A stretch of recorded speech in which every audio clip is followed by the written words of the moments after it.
Bien chers amis de Café Évangile, il descendit avec eux pour se rendre à Nazareth et il leur était soumis. Sa mère gardait dans son cœur tous ces événements.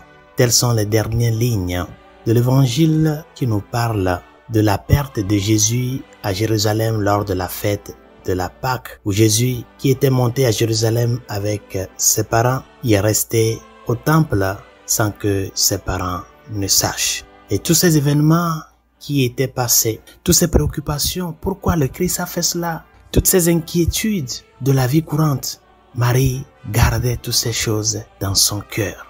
Nous célébrons ce jour la mémoire du cœur immaculé de la Bienheureuse Vierge Marie, une fête qui suit immédiatement la célébration de la solennité du cœur sacré de Jésus que nous avons honoré hier, le cœur du Fils, le cœur de la Mère. Pourquoi l'Église a choisi de placer sous nos yeux l'image du cœur immaculé de Marie en union avec le Sacré-Cœur de Jésus? Il y a une chose très importante du point de vue de l'anatomie humaine, c'est que le cœur humain, c'est le centre de l'homme. C'est le centre de la composition organique de notre être, de notre organisme humain.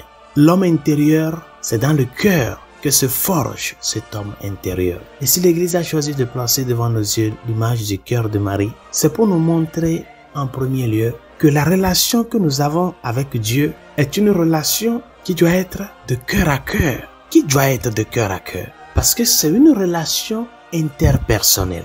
Et dans cette relation interpersonnelle, le cœur qui est le centre et le siège de la vie consciente et par conséquent de l'amour doit assentir totalement à l'appel de Dieu. La Vierge Marie a dit oui au Seigneur, non pas seulement par les lèvres, mais du plus profond de son cœur. Elle s'est totalement disposée au plan du salut. Elle a laissé que son cœur entre en syntonie avec la volonté de Dieu. Et par conséquent, elle a pris conscience de que ce que le Seigneur lui demandait n'était pas juste une question de sentiment personnel, mais un projet divin pour le bien de l'humanité. Marie, chers amis, nous apprend à plaire à Dieu. À plaire à Dieu non pas seulement de par notre extérieur, mais plutôt de ce que nous sommes intérieurement. Parce que nous pouvons tromper les gens de par notre extérieur, mais en nous-mêmes, nous sommes autre personne.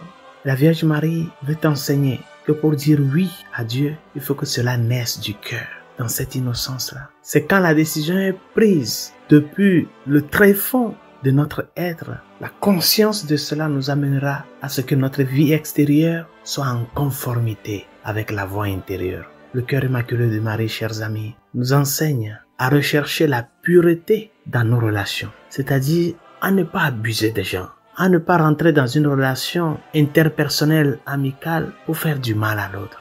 Que nos intentions soient des intentions droites. C'est ça qui nous amènera à ce que la relation aussi soit une relation vraie et juste. C'est ça la recherche de la pureté à l'image du cœur de Marie. Tu sais que cette personne-là, à qui tu es en train de faire des avances, tu ne vas pas construire une relation avec cette personne. Pourquoi? Tu mens à cette personne-là.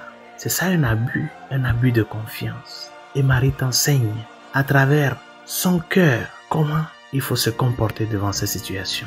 Être droit, être juste, être honnête. La seconde des choses que nous enseigne le cœur de Marie dans nos relations interpersonnelles, en commençant avec nos relations avec Dieu et en descendant en relation avec les autres, c'est de rechercher à construire l'amour maternel. Bien que nous sommes des hommes, que nous soyons hommes ou femmes, nos relations doivent être motivées par l'amour du sens maternel. Comment est l'amour maternel? C'est un amour tendre. C'est un amour qui se préoccupe pour les enfants. C'est un amour qui sort de lui-même pour se faire oblation, sacrifice. C'est ça le sens de l'amour maternel. C'est un amour qui s'inquiète, non pas pour soi, mais pour le bien de la personne aimée. Rechercher à construire nos relations sur le sens de l'amour maternel. Parce qu'une mère ne peut pas faire du mal à son enfant. Faisant du mal à son enfant, il se fait du mal à soi-même.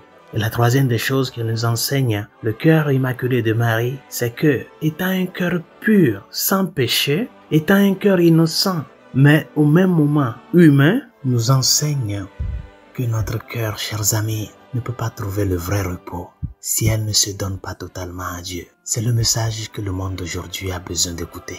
Quand le cœur humain s'ouvre sur Dieu et se donne totalement à Dieu, la vie retrouve son vrai sens. La vie retrouve sa vraie finalité. La vie se fait meilleure. Si nous suivons le pas de la Vierge Marie, qui a su que sa vie ne serait rien si son cœur n'est pas ouvert totalement à la volonté de Dieu, si son cœur n'est pas ouvert totalement à l'amour de Dieu. C'est en cela que nous pourrions construire une société fondée sur la crainte de Dieu, l'amour du prochain, une société juste, une société équitable, une société heureuse. C'est pour cela que, en contemplant le cœur immaculé de Marie dans son humanité, nous pouvons vraiment comprendre ce qu'a été le cœur sacré de Jésus pour nous. Ce Dieu qui s'est fait homme en la Vierge Marie a appris de cet amour humain-là qui consiste à chercher à construire la justice, la vérité, l'amour qui ne sont que la vie de Dieu en lui-même. Si notre monde prend conscience de cela, il y aurait moins de guerre, il y aurait moins d'injustice, il y aurait moins d'abus. Quand le cœur de l'homme s'ouvre sur Dieu et se donne à Dieu, la vie retrouve un sens meilleur. Demandons au Seigneur que sa grâce nous y aide et que la Vierge Marie elle-même intercède pour nous. Bonne journée, Dieu vous bénisse.